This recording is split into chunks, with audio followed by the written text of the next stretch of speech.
Hello there, and welcome to Auto Arcadia. I am one of the hosts, Colin Wood, and with me, as always, is Thomas, the other host. Good evening, Colin, and how are you? I'm smashing now that I've had my big triple decker burger and a wee tin of beer.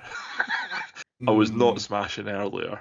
Something needed to take the edge off, maybe. It was, yes. It's been an evening, we'll say, and it kind of segues me quite almost. This is almost a brutalist intro because there's no fanning about it. It's like straight to the fucking thing, and that is horror shows with garages. Like, have you had any nightmares with cars in garages before? Nothing super majored. Nothing where I've like, oh, well, actually, no, do you know what? That's a total lie. Yes, I have. Really? Yeah, I absolutely have. But it was not necessarily the garage's fault. It was more when it occurred was a sort of, I think it was probably post COVID, maybe post the Right. first lockdown or something like that. And the TT that I had needed I think power steering hoses or something like that. And the garage didn't have any.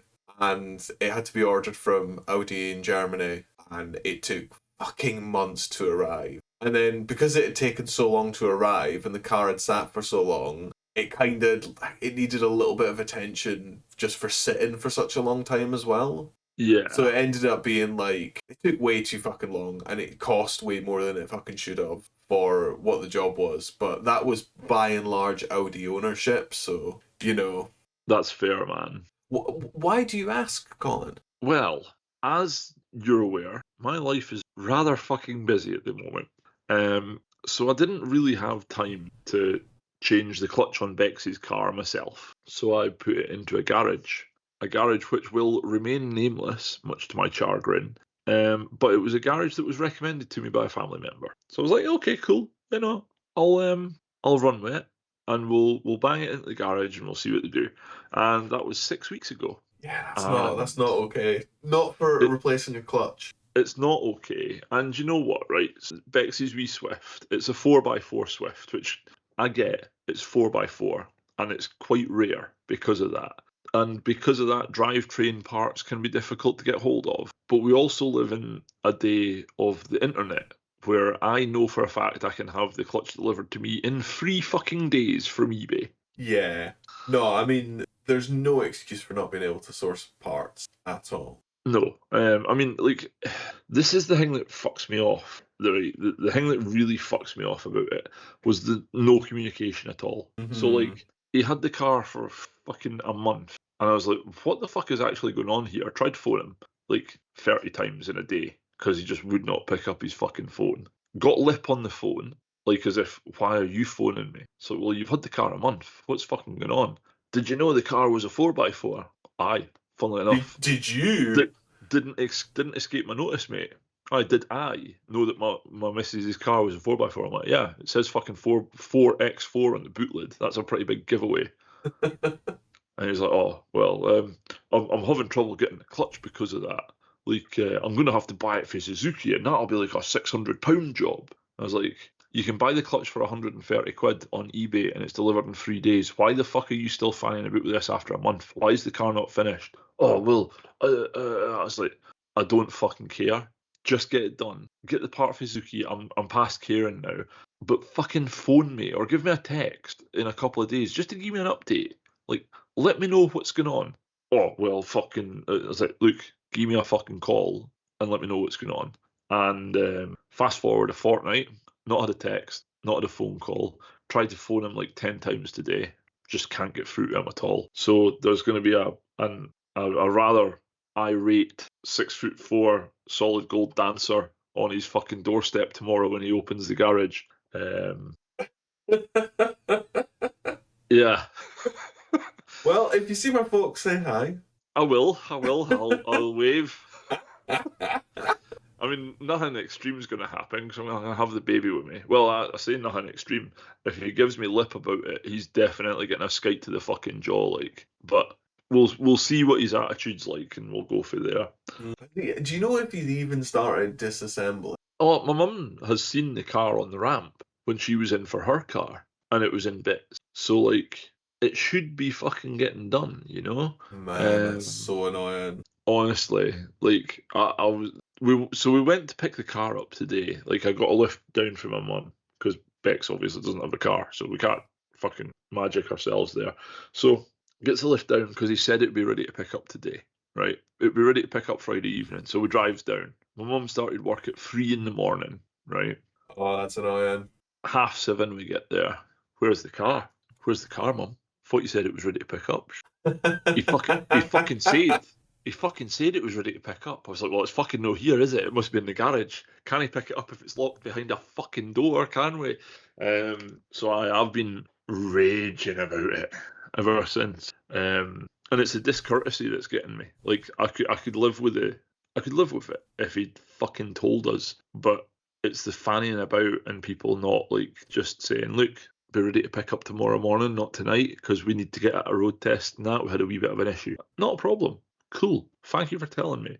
It's the discourtesy that fucks me off. Yeah, no, lack of communication is so annoying. Like, I've definitely had experiences where I've had to spend a lot of my time in the garage to like be like, what is going on? Yeah. Because again, I'm fine. Like, it's usually I can take not having a car for a few days, but also it's like when I have to make onward travel arrangements if I don't have the car. Like if I'm like I decide I can work somewhere remote, and hang around where I'm like close to where the car is so I can pick it up when it's ready.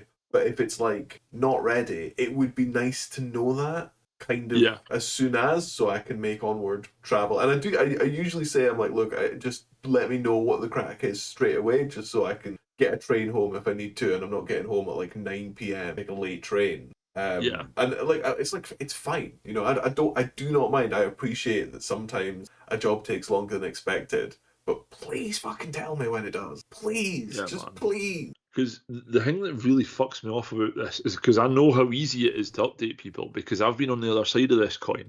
I was a mechanic one on a time, and I always fucking gave folk a bell to be like, look, this is not going like it was supposed to. It's been a bit of a fucking nightmare. You might want to pick it up tomorrow. Do you want the courtesy car tonight? Like Mm-hmm. genuinely try to have some fucking customer service skills, but apparently that is a lost art. Yeah. That's so bad. It's so annoying as well. Like not having heard anything and having your calls dodged for a month. I'm surprised you weren't down there sooner, if you know what I mean. Yeah, well, I'll be down there tomorrow. I bet you will, yeah. It Yeah, opens no, at 7. apparently so. That's what Google tells me. Yeah. I'll be dealing with a baby at 7 now. So, because I try to give Bex a lie-in on the weekends. Aye, fair enough. Um, Yeah, fair so, like, I'll get up with baby, get baby sorted. I'll have some breakfast, and then we'll both go down, and I'll fucking let my daughter kick his head in. Bye. enough. Baby's first beatdown. But yeah, no, like it's really fucking ground my gears. This, so it has. I, I'm honest. I'm surprised you've only had one horror story from a garage. I am trying to rack my brain. Like, generally speaking, most garages haven't really dicked me around too much. Like, I've definitely not been happy with the work they've done at places before. But, like, that's a case of, like, I'll just know you. Yeah, no, that's fair. If anything, I feel like I've taken the piss at garages and the piss. Like, the amount of fucking wrecked shitebag cars that I've, like, left at a garage for, like, months on end while I'm, like, dealing with it, if you know what I mean. Like, trying to get it vlogged on, like, Facebook or Gumtree, or get it, like, arranged to be scrapped. Yeah, I've definitely I've left cars, where like when you come back for it and it's like right at the fucking back because like just get it as far away as possible. It's not getting collected anytime soon. Yes, I know the type. I know Absolutely. the. I That's felt class, man. especially bad dropping off a car that like wouldn't you couldn't even move it because it was like fucked just in the yard of a mechanics and they're like you will have to repair that but also it's gonna have to sit there for a long time I'm afraid. Yeah, No, I've generally not been too bad to be honest. Like I've actually like had some reasonable reasonable luck. Like, I've had luck in not having to go to the garage that often. Like, the TT was one of those cars where stuff was fucking broken in some way, and it did spend a fair bit of time at the garage. But also, my memory might be getting a little bit like kind of like affected by the fact that it was at the garage for so long when it was at the garage, and the bill was always so higher than it. Yeah, but like everything else, I've not really like too many problems. I definitely like I've had problems with garages not necessarily being that interested in trying to diagnose a problem. Yeah. Like how you know your car. Yes. So when it starts making a funny noise, you're like, what That's that? not right. And then when you can't find it, and it's really annoying. Like my car, it makes very specific squeaks, and it also has a slight. I think, to be honest, I actually think quite a lot of them are to do with the gearbox. I think that car may need some gearbox based attention, but like it squeaks, and I think the dual mass flywheel might take a little bit. It might be struggling to kind of get going at some points. Yeah. It's there's some, like weird small faults, but like I've had that car for over 3 years, right? I know exactly how it's supposed to drive. And you know when it stops doing that, Yeah. and then you like try and articulate that to someone, and they just like can't find the fault, or like they don't necessarily like want to find the fault or anything like that, and then you're like, you know, I'm not. I don't really want to have to try and justify. Yes, it is real, and I'm not crazy. But like also, I just kind of like I also want to get it fixed, if you know what I mean. So I've given up on quite a few garages trying to find particular stuff that I know the car. I want to know why it's doing that. Like that fucking squeak in that car drives me insane. Like it drives me Yeah. absolutely. It's such a specific set of circumstances that it happens, but it happens all like it happens that those circumstances come up all the time. And it is kind of annoying. Like the whole way down my road, it squeaks. That's a particular point. I don't know. I'm quite conscious that I can sound crazy, like, you know, man rambling in woods, like foaming at the mouth, talking about how like there's faults everywhere, but no one else can see them. But like, also sometimes you have to have the confidence to be like, no, I actually know my car, and this is behavior, and it would be good to know why. Yeah. No, I get that, man. Like, yeah, sometimes you just know something's not right. And that's pretty much it. Like, one of the best things ever to have somebody do is jump in a test drive with you. Especially if it's like got an old car with like knocks and bangs. You're like, right, jump in here and tell me if this is fucking normal. It's like, come on, because it's quite easy to almost get sidetracked by stuff sometimes. Yeah, definitely. Like cars aren't soundless and stuff like that. Totally. No. But it's like, you know, if you slam the car into a gear one day and it makes a way higher pitched whine, like, you know, maybe not like loud, but it's a very noticeably different kind of like tone. And you're like, That's not right. that's changed, yeah. Yes, I know the feeling well, so I do. Like, as someone who has not a great track record with like destroying vehicles through like general hard use, I'm aware of it. I'm not as great at actioning the repairs. Fair enough, man. Yeah, but that is one of my aspirations, to be able to have a place where I can have more than one vehicle. So when one is bracken, I have another one. Yeah, man. That's gonna be class. It is.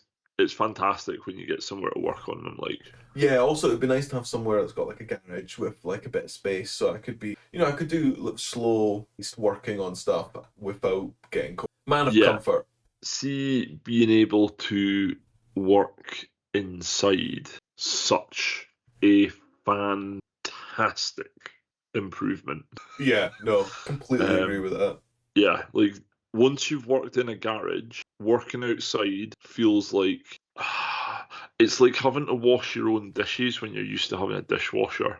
Aye, like it's still totally serviceable. It's just a bit of a worse way of doing it. Precisely. It's like, no, I don't want this. This is shit. Go back to automation. I want automatic stuff to do this. And it's just like, no, you're doing it yourself. Aye, it's like being used to a gun and then being handed a spanner. Precisely. Totally agree. I've been doing some like various flat nonsense recently, like just kind of cleaning and stuff like that.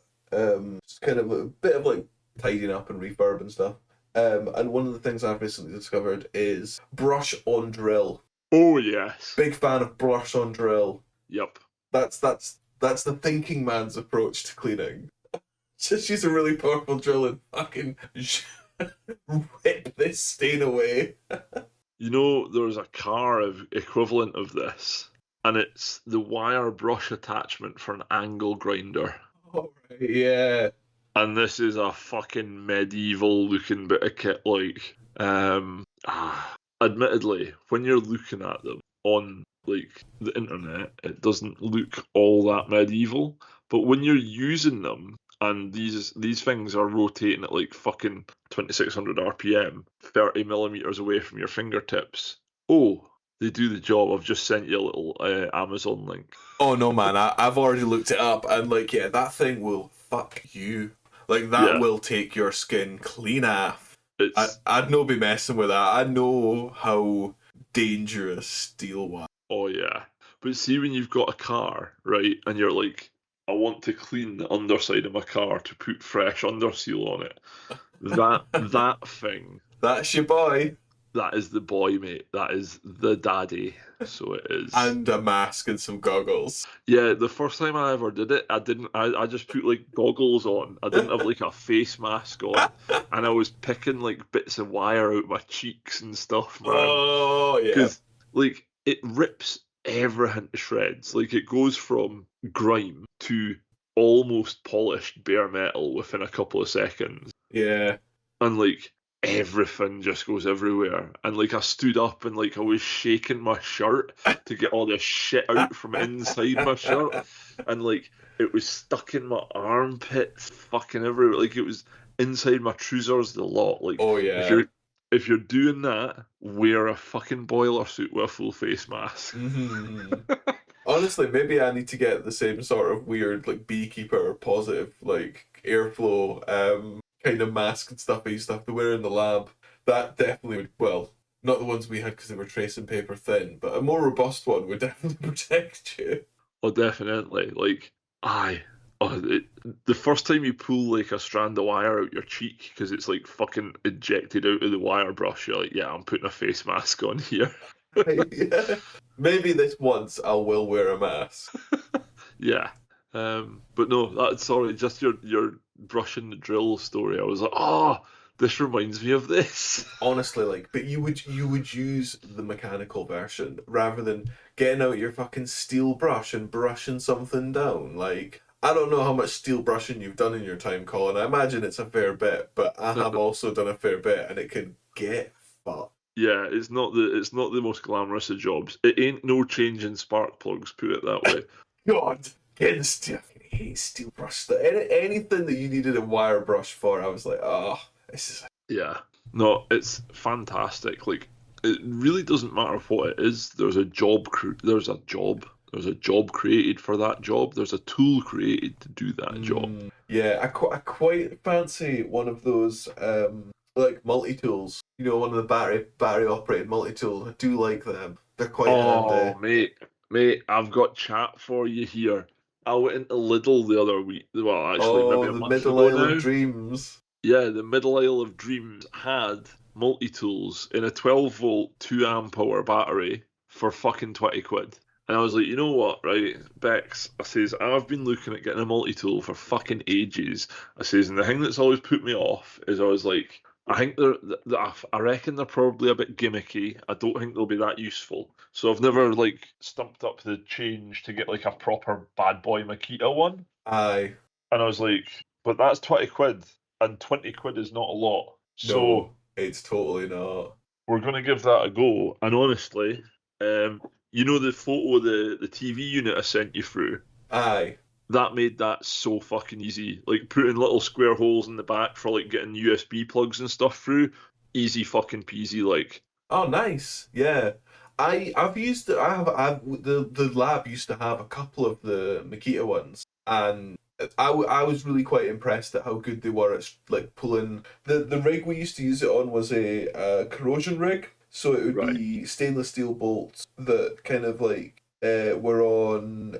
It was essentially they were like giant Jubilee clips. No, is a Jubilee clip the one that like kind of like it almost like it's just a thin bit of metal that wraps around itself and then like a little clamp to hold the two bits of metal together.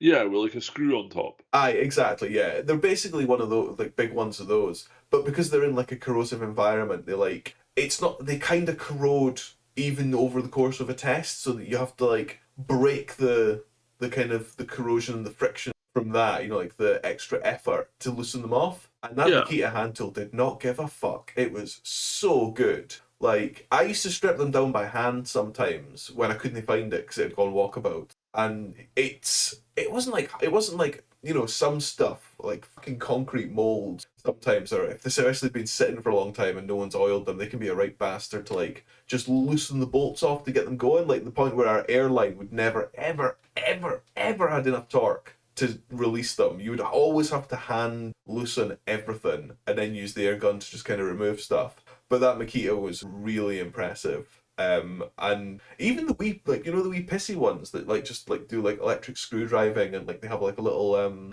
maybe a little kind of angle grinder or saw blade on them. yeah. Even those I've been quite impressed with. But a lot of the applications used those for were like tiny little wee bullshit things that like you could easily have done with hand. It's just, you know, when you're doing like 24 screws or something like that, sometimes it's nice to just have the gun do it for you rather than like hand twist it in 24 screws. Absolutely. Yeah, no, I really like them, and I've always kind of had my eye on getting one, but I've never really ever had the need for one. But yeah, I want one. I want a nice good multi tool with some good adapters. That'd be great. No, we'll give the one in Aldi a go, because honestly, it's fantastic. Do you know it's so good, right?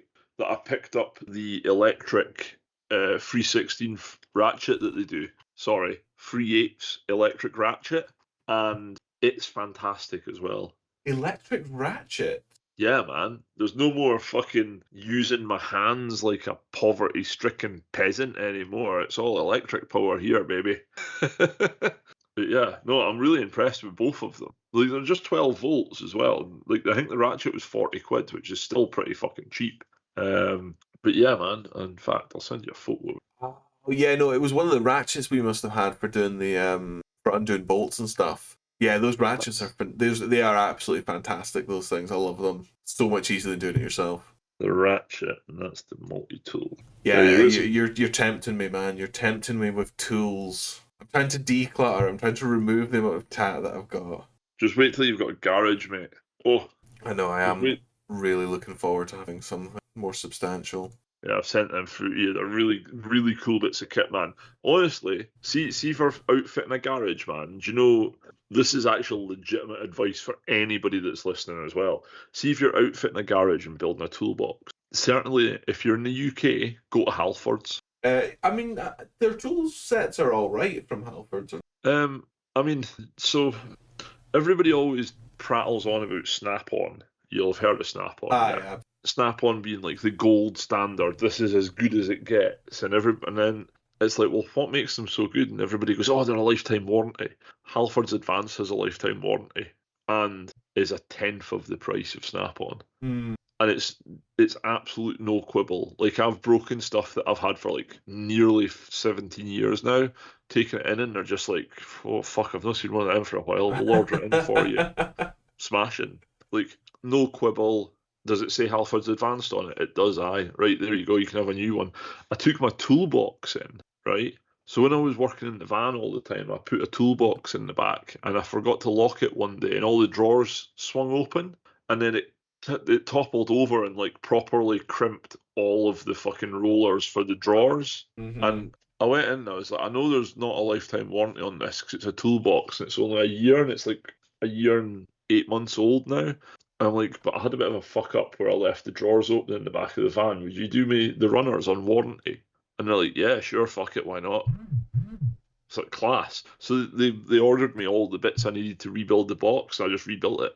Oh, nice. So like it was even out of warranty, and they were just like, yeah, sure, we'll do it. Because like you've got loads of fucking Halford shit, like you're a decent customer, fire on. And it's like, cool, awesome. But yeah, man, honestly, even as a professional mechanic, I was quite happy to be repping Halford's advanced tools and stuff. And I've got a lot of Halford's advanced stuff that's like actual shit hot. Like all my toolboxes are Halford's advanced. I mean, you've definitely had them for a while. Yeah, I mean, my first toolbox I got when I was an apprentice, so that's like 19-year-old now. Aye. And I've not done anything to the box at all. I've not replaced runners. I've not done anything. Like it's just lasted. And Yeah. outside of that, Aldi and Lidl for like consumable tools that'll get used. Like I buy a lot of spanners from Aldi and Lidl, because it's really handy to have a set of spanners that you don't care about. Because then Hmm. when you have to do a job that's shit and you have to cut a spanner in half, you're not cutting a 200 quid spanner in half. Yeah, absolutely. Yeah. Also, Um, just stuff that you're like, you're like, oh, chuck that in the. Precisely. Yeah, man. I totally get you. I mean, it'll be good to build up a little bit more of like a more high quality tool kind of collection as well. Like at the moment, all I've got is my beloved jigsaw, which you'll have to prize the jigsaw of my cold dead hand. I fucking love that thing. Fair, man. And I've got a decent drill, and that's kind of it. It's a solid start, to be fair. Yeah, I mean it's just the stuff I've needed up until now. But yeah, the electric ratchet set and the multi tool definitely high on the list. I would like Yeah. myself a little angle grinder as well. The Makita battery one. Well, actually, it depends what drill you've got. Because if you've got like a DeWalt drill, it's no point getting Makita stuff. You might as well buy all the stuff that works off the same battery system. Yeah, absolutely. I think the drill is DeWalt. Well, you know, DeWalt and Makita, I believe, are quite similar. I think they're actually made by the same people now. And you can't really go wrong with either one. Although I'm a Makita man, me. Or I I'm a actually really Makita. like Makita stuff as well. Honestly, that electric ratchet in the lab really fucking impressed me. Like the amount of torque it could deliver. We never charged it, and it was a good length of time. Yeah.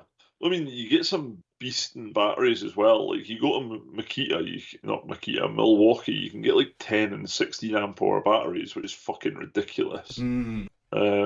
Aye, it's just class, so it is. But no, there's definitely like a cheat sheet of tools for working on cars, man, and it's like remarkably small. Mm. So Do you know what I it would is. like? Is the gun. Oh, the impact gun. Yup. Is that after using mine for changing your wheels over? I mean, who doesn't want an impact gun, man? Like, literally, who doesn't want one? But yeah, no, the gun makes gun-based activity a lot fucking easier. Yeah, do you know that's single-handedly the most game-changing tool you can buy is that. Like, there's just fucking no point in not having one. Like, that's how fucking game-changing it is. It's just like, buy one. You're not gonna regret it, just buy it. Yeah, totally. Now that the battery operated ones are like as good as like an air. Yeah, man. Like, the thing is, as well, they're not actually that expensive. Like, that Makita one I've got, it'll be a 10-year-old now. And I think it was 300 quid. So it's Aye. like, it's cost me 30 quid a year, and it's still not fucked. I mean, it's getting on now. Like, it's probably due for replacement in the next couple of years, but, like, it got heavy, heavy industrial, like, professional use as well. That Yeah, got, like, it's seen action. yeah, it got 4 battery changes a day on a 5 amp hour battery, which is a lot when I was in the trade. Like that thing has done some work. And it done some work in my hands and also in the hands of an apprentice, which anyone who's familiar with the automotive industry can tell you that apprentices can be Fucking challenging. idiots. That's definitely the way I was going there. Everyone's got to learn, honestly. Like we're all fucking idiots when we start jobs. Oh yeah, I've got some mad apprenticeship stories for you actually. Some of these are wild, right? One of the garages I worked at when I was much younger than I am now, probably what 12, 13 years ago. There's a guy working with the apprentice and he's burning nuts off of an exhaust because it was seized solid and they're all roosted and fucking shitey and horrible. And like the metal's dripping off. It's white hot, right? And this fucking big nut and bolt like mass falls and hits the deck, and there's like loads of little white bits of metal that like turns into ball bearings when it hits the ground and scatters. Mm. So this big white dollop hits the ground, and all these little tiny fragments of it fly off. And the apprentice turns around to him and goes, "Do you think that's hot?" And he goes, "I don't know, mate. Maybe you should pick it up to see." And I shit you not, I stood and watched this boy do this. He bends down No! and he picks up this white hot bit of metal and like lifts his hand up as he stands up and then turns round with a really panicked look on his face going, "It's fucking hot." And we were standing there like, well, maybe you should drop it, you fucking idiot. Like, That what is the fuck is wrong with you? brutal. The guy that he was working with nearly got his books over that as well, because the apprentice turned around and said, well, he told me to pick it up. Oh And, man. and the guy was like, it's not my fault that the boy cannot understand sarcasm. Yeah, wow, that's brutal. Yeah, man. One of my old college tutors, actually, this is probably the more savage side. As that was quite tame, by the way. So one of my old college tutors was telling us a story about way back in the day. This would be like 40, 50 years ago now. They had an apprentice start with him, and you know how you got like broom cupboards, but the doors have like a 4-inch gap at the bottom, like they don't go all the way to the floor. Mm-hmm. So he threw him in this broom cupboard and got a powder fire extinguisher and set it off at him under the door.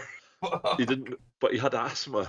Oh Yeah, no. the boy came out like nearly fucking dying in like a really severe asthma attack. What else? One of the guys that I was an apprentice under when I was like 16, 17. He was telling me when he was an apprentice, they got hold of him and they threw him in the back of this refrigerated transit, turned the fridge on, Oh no. and then took him on a 40-mile road trip. Jeez, And oh. they got him out the back of the fucking thing, and they had to go to the shop to buy tinfoil to wrap him in. Like, he was fucking hypothermic. And this is what these fucking animals are like. Oh, this will be fun. Let's throw him in the back of there and make him fucking hypothermic. But aye, the motor trade was a wild place back in the day. Yeah, I know. There's some bad treatment of new people and especially apprentices for sure. Yeah, That's rough. do you know, man? It's almost a thing of the past now. Mm. Like, I've not really seen, like, even when I was a tradie, like I was a mechanic, like apprentices weren't really getting it hard. I mean, don't get me wrong, I've given an apprentice a clip round the lug for being an absolute fud, but like, there's no more like going to the roll shop to get the rolls in the morning and coming back and getting booted in the balls because you asked for red sauce instead of fucking brown sauce, you know? Mm-hmm. Like, that's totally a thing of the past. But aye, like, I've sent a few apprentices to like go to fucking TMS and get me some fucking left-handed spanners or something like that. Go and get me a fucking fallopian tube out of the stores, Willie. This shit's fucked. And they gan away, and they're like, "Oh, I need this," and like, aye, no bother, pal. Do you know the best one? Actually, you'll love this. I told an apprentice to go to the stores and get me a glass hammer. To his credit, do you know what he came back with? What's that? An escape hammer. You know, the ones for battering the glass window That's out? not a bad effort, actually. Yeah. I was like, my boy, you're going to go far. I like that. That's a good effort. It's a You hammer for saw glass. through the ruse. And he's like, no, I just got you a glass hammer. I was like, oh, it's just an accident has happened, isn't it? But yeah, no, I've seen some mad apprentice stories. Like, there's actually a close friend of mine. He actually set his boss on fire as a joke Oh when he was an no. apprentice.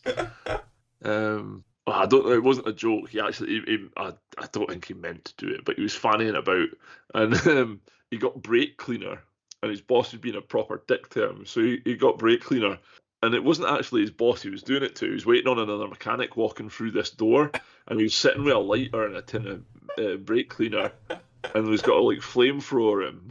Yep. But then his boss walked through instead of the mechanic he was expecting, but he just flamethrowered him anyway, and the boss went mental, like the cunt had no eyebrows left, or fuck all his hair was singed off. It was fantastic. I don't have any. I've got plenty more apprentice stories, but I'm not telling anymore because, like, after that they get a bit prosecutable, I suppose. They get more serious. That's quite funny. But where were we? I think we originally started talking about, horror stories of mechanics. Yeah. And then it kind of transformed into just a bit of a motor trade episode almost. I mean, When you were talking about, like all this sketchy shit that you see people do, especially with Yes. apprentices, it did make me think a little bit of my time in the lab. Because anywhere where you're around like stuff that's kind of inherently dangerous, the desire to dick about increases. Yes. And like the labs were not supervised at all. They were like underground and no one went there to like really check on you. There was one technician that kind of like occasionally was around. And if he saw you do something like legit dangerous, he would be angry. But he would have to see you do something legitimately dangerous, if you know what I mean. Like, Yeah, you have to get caught. absolutely, you have to get caught. And not getting caught is a very important skill in like a sort of like workshopy based space. Like you can definitely cut some corners, but don't get caught. Oh yeah. I've actually got a story about shit like this, right? I'd only been about 21 at the time, and the other party in this story is an exceptionally good friend of mine. We've been through quite a lot of shit since this happened, and I had this head off of a Peugeot, right, and I had it on the bench, and I'm cleaning it. And it was like totally coked up, carbon fucking everywhere because the injectors were fucking blasting past the seals. We ended up having to take the head off because we just could not get fucking anything working. I can't remember how it came about exactly, but we had to take the head off. So the head's sitting on the bench, and I'm cleaning it, and I'm scraping all this fucking carbon out. And he comes up to me and goes, "I know a quicker way to get rid of that carbon." I was like, "All right, what's that, pal?" He goes, "Fucking burn it out." And I was like, "Well, how the fuck do you propose I burn it out?" And he just picks up some brake cleaner, pours it all over the fucking thing, and then gets my lighter and goes, "Woof." And that was it. Like the whole fun. So this desk is a wooden desk, right? Mm-hmm. And as you can imagine, with the work that we do, it's like super impregnated with oil, right? Mm-hmm. Good to burn for a And while. burns for a while, makes loads of thick black smoke, right? So he sets this fucking thing on fire. I'm like, what the fuck are you doing, man? Like, what the fuck are we doing now?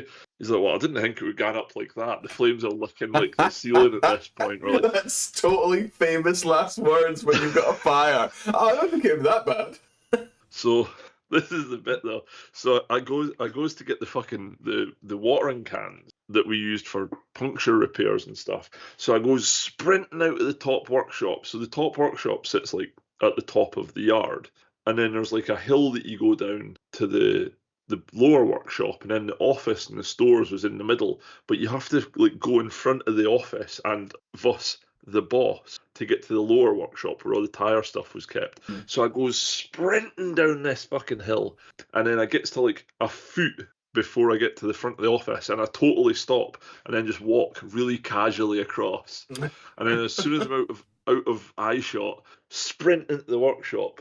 And then I get these two watering cans in one hand and a bucket in the other. And I go sprinting out the workshop and then stop and walk nice and calmly past the office and see the boss inside. I'm like, "Hey, how you doing?" He's like waving and that. He's like, "Oh, I wave back." And then it gets past the window and sprints up to the top of the fucking workshop again, right? And gets this bucket and absolutely douses the fucking bench. And then he grabs the other fucking watering can. We're dousing it to put all this fire out. And there's these big black smudge marks right up the wall where the fire's been. And we're like, what the fuck are we gonna do with this? Like, why the fuck did you set that on fire, you silly cunt? He's like, I just thought it'd be faster. I mean, really, the question I have is, did it work? No, it didn't. I still had to Oh scrape all of the man! carbon off the fucking head. It didn't work in the fucking slightest. Maybe it burnt all the old carbon off, but the new fire left new carbon. So the fire created more carbon. I like that. Yeah.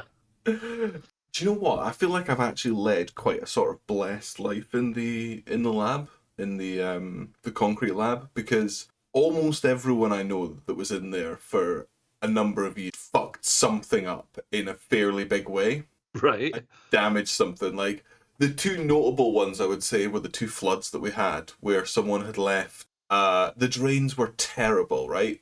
Right. Believe it or not, in a lab where primarily you mix concrete and mortar, the drains are bullshit because people pour all of that excess cement, like just kind of wastage and splash and sand all go into the drains and they just fucking harden. And the amount of times those drains had to be like, scraped out, but sometimes I think they had to rebore out the drains as well. Like actually send something down to like break all of the, like basically break all of the hardened cement with lumps of kind of essentially concrete out of the drain. So they were crap, which meant you could really easily flood stuff if you weren't careful. Like the drains wouldn't cope with the taps. Right. And so many people flooded that place by like leaving a tap on overnight. Also, the fact that we had giant water baths for curing the concrete. There was like, I don't know, there was something like 12 or so.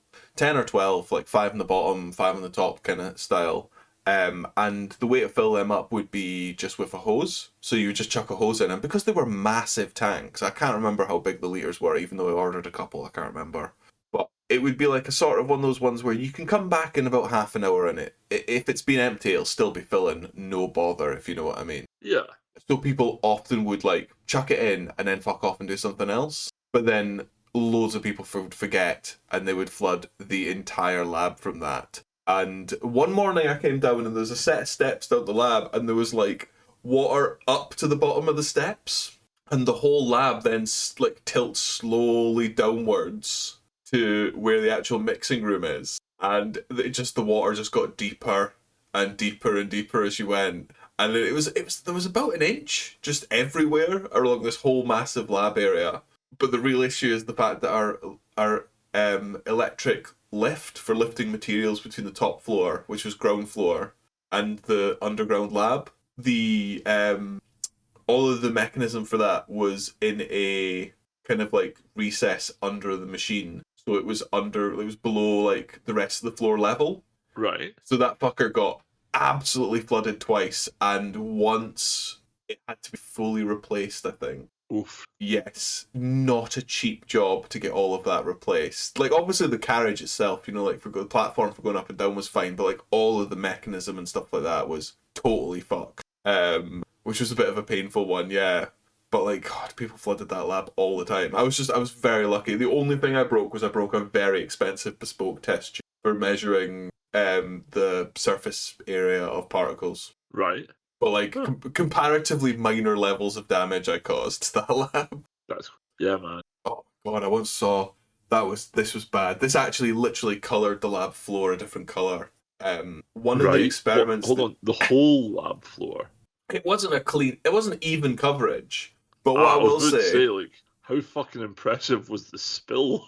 It wasn't a spill, man. It was a plume. So okay. One of the things that they do in the lab is you can essentially mix toner through old printer toner through concrete to give it like a pigmentation of colour.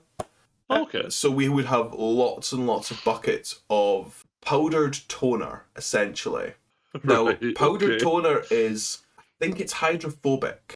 Yes, it doesn't like water. It doesn't really like water, but even its dry form, it behaves very much like a water-based fluid. Right. It's not viscous at all, together, dry. It's like very powdery, but it will flow very readily as well. So it's not like sand, like sometimes sand doesn't flow that much. It's really willing to flow. Very, very super fine particles. And there was these two undergrad students who were, they had to prepare up basically some of the material. Yeah. And that involves adding it to concrete, which primarily you have to do is by adding it to water, kind of mixing it as good as you're going to get, essentially. Just more distributing the particles equally amongst the water than mixing, if you know what I mean. Because it was like so hydrophobic, it needed a lot of agitation. What they decided to use was essentially it was just a drill with a really, really long metal bar and like a very, very small corkscrew at the end of it. Yeah.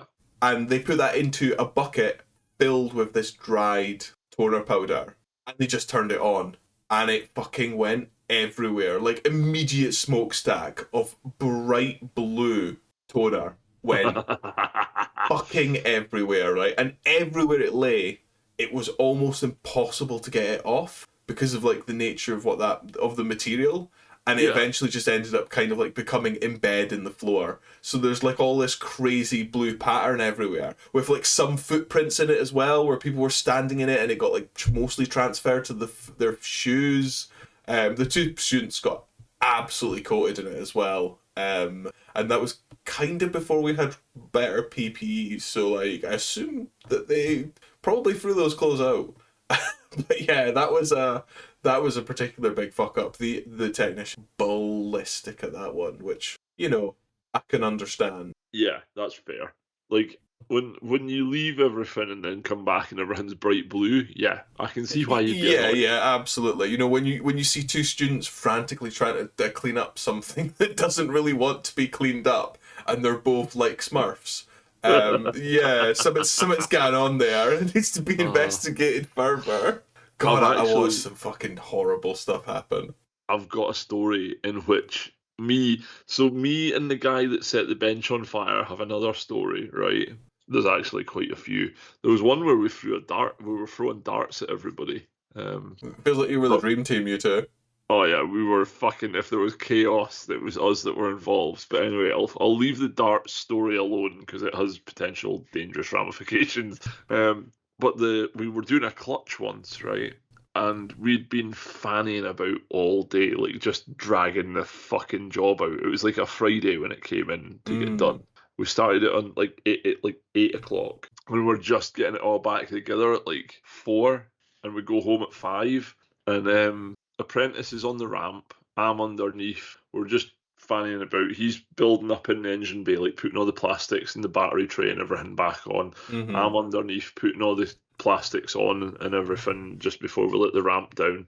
And I turns round and the boy that lit the bench on fire is standing there with the clutch fork. He's like, "Boys, I think this is meant to be inside the gearbox."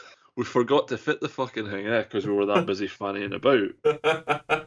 And the gaffer came up. He's like, "You boys fucking done with this? You've been on this all day, fucking this, that, and the next thing." Like, aye, we're just finishing up now.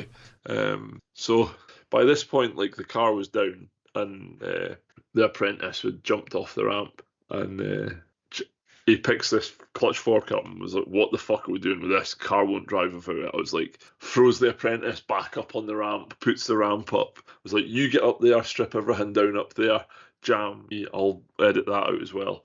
I was like, "Right, you under here with me, we're stripping this gearbox out and refitting the fucking thing." Mate, we took the gearbox out, fitted the clutch release fork, put it all back together in less than half an hour. Like just working like buggery to get it. Like we were gonna get our asses booted if we have to fucking go down and be like, "Oh, by the way, we've taken all day to rebuild this and we've left half the gearbox." Mm-hmm. But I no, that was quite an interesting day. Absolutely. I hate when you make a fuck up and you just have to like get it done. Yeah, it was. Do you know as well? Like I couldn't keep a straight face when he's like, "What the fuck are we supposed to do with this? This meant inside the gearbox." That was me. I was like, I can't take this. I can't take this Oh, seriously it's so anymore. bad when you find big fuck ups funny as well, because that doesn't always go down super well. Do you know? I love it though because like people are like, "Oh, this is fucked." Like the whole site's fucked, and I'll just be standing there like giggling. It's like, I fucking told you. But yeah, no, it is. I do get that it's a bit of a pain in the ass.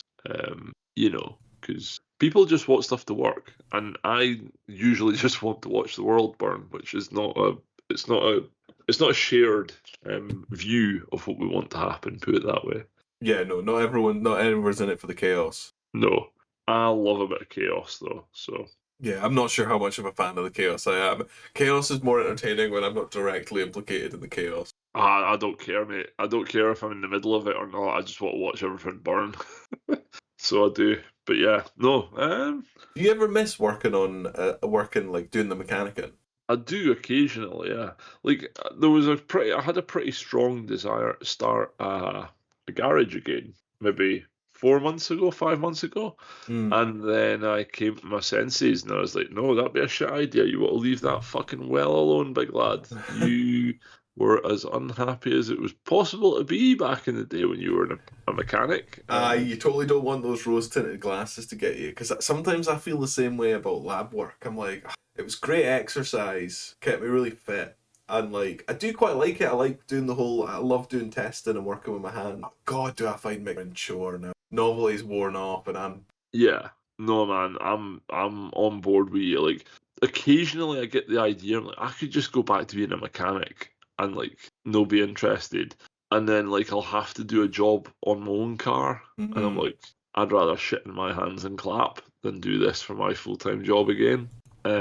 Absolutely. Yeah. I think one of the things I miss is the novelty of the day, if you know what I mean. Like, I loved the variety. I loved how everything was like each day would be broadly different, and there'd be different things, and occasionally you would get something that came up that was a bit unusual that you'd have to work around. It was more of a it was problem solving. It's the same kind of problem solving. I do problem solving still as part of my job, but it's a very different kind of problem solving. Like in the lab, it's very immediate results based. Right now, get this fixed, get it sorted, stick to the schedule, get it done. Sort of problem solving. Yeah, that's fair.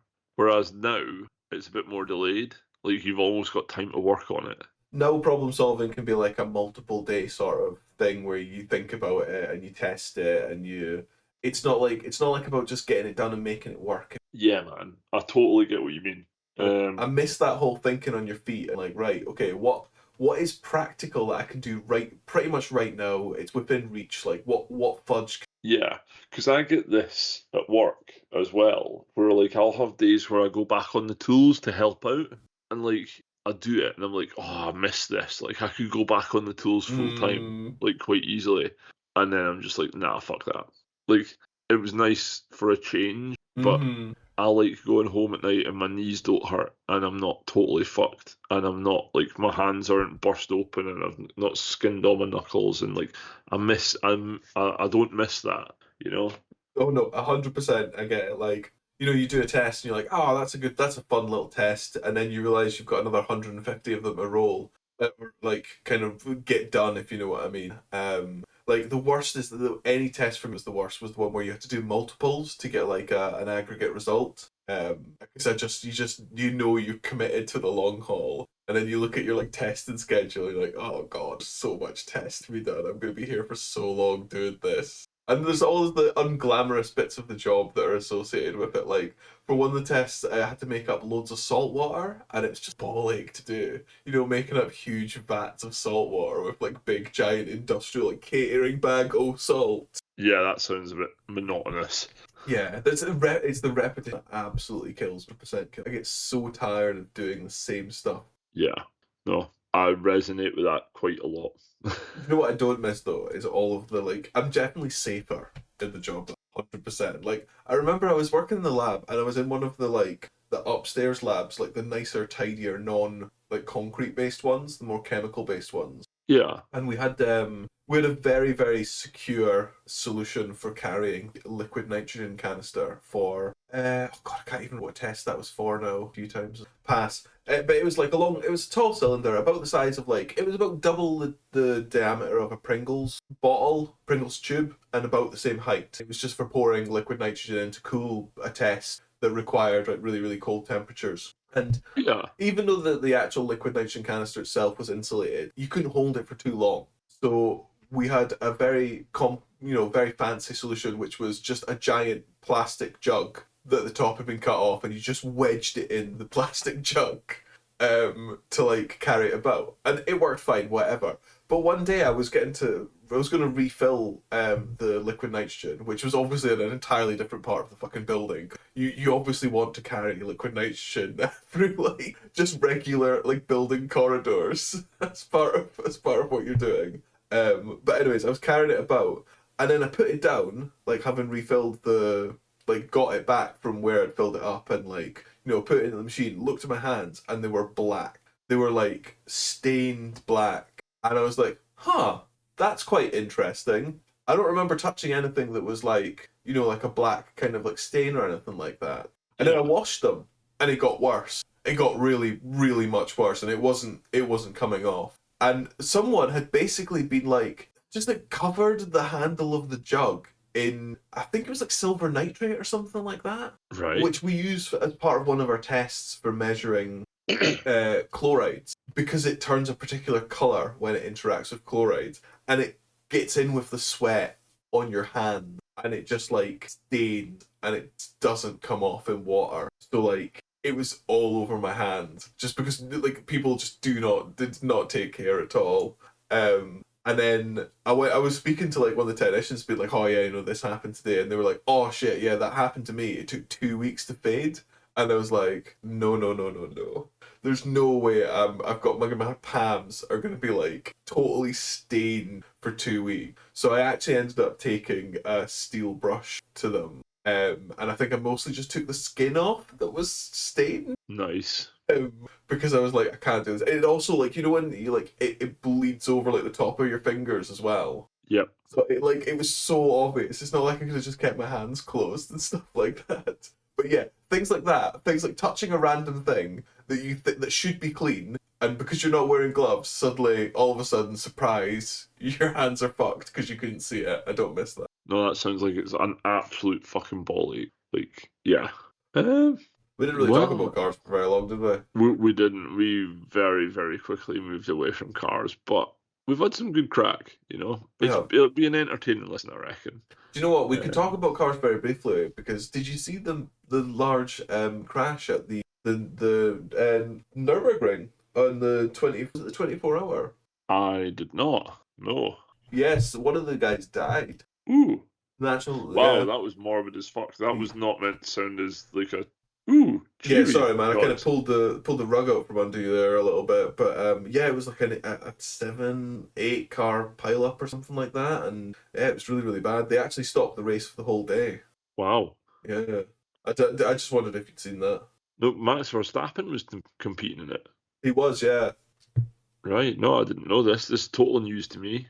It's weird. Do you know what, right? Kind of speaking tangentially about F1, it's really weird, but the F1, it's not this weekend, but it's next weekend, it's back, and I'm honestly not even sure if I'm going to watch it. No?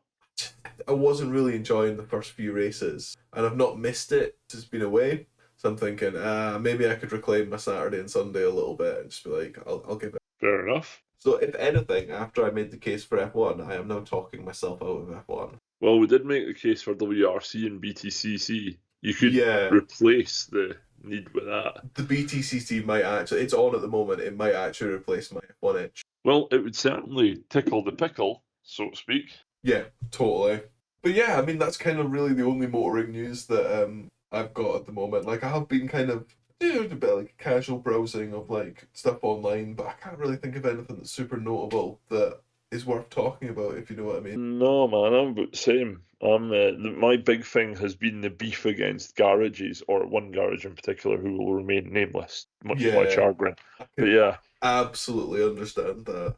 The only other thing that I've been thinking about recently is changing over to my summer tires and wheels, but I've realised that they're right in the back corner of like the storage like unit, but they're buried. trapped. Oh God, they're buried under like a kayak and a table and like loads of random offcuts of wood and like a roll of lino, and I'm like just thinking about it, being like, I don't want to have to deal with any of that right now, Fair, man. So they might stay on for a bit longer than planned. Yeah, they'll be fine. They won't take any hurt, man. No, they'll be totally fine. It's just it's just another case of not planning it in advance, to be honest.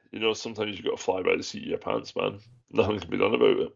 Absolutely. Right, so yeah, that wraps up basically all my car chat this week. It's not really been the week for any car stuff. No, it's been a bit of a busy one. But no, that's cool, man. Oh well, I suppose we'll chap it on the heat. Yeah, you've been listening to Auto Arcadia. If you like what you've heard, although it's not been very automotive based tonight, but not still massively, no. It's gonna happen every now and again. It does. We go through fits and starts, don't we? Yeah, absolutely. Sometime soon we will do a proper car episode. Yeah, I mean we've done some in the past. If you go back through our back catalogue, you'll see them. But yeah, smashing. Well, if you've liked what you've heard, give us a like, a share, and a subscribe. Nice wee review, be smashing as well. Remember, if it's 5 stars, give us 6. If it's 10, give us 11. Yeah, I've been Colin. That's been Tom. Toodaloo. Bye. Toodaloo.